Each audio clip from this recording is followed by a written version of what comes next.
హరి ఓం శ్రీ గురుభ్యో నమః.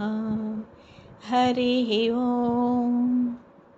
వాక్య విభూతి అనే శీర్షికలో భగవాన్ శ్రీ సత్యసాయి బాబా వారి ఉపదేశం తెలుసుకుందాం.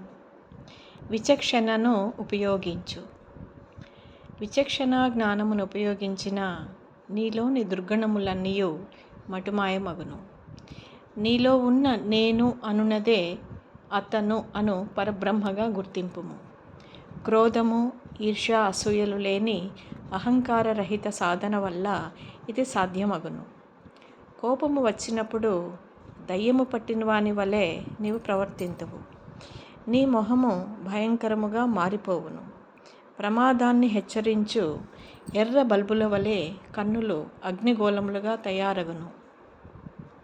ఆ హెచ్చరికను నీవు గమనించి ఏదైనా ఒక ప్రశాంత ప్రదేశమునకు పోయి విశ్రాంతి తీసుకొనుము.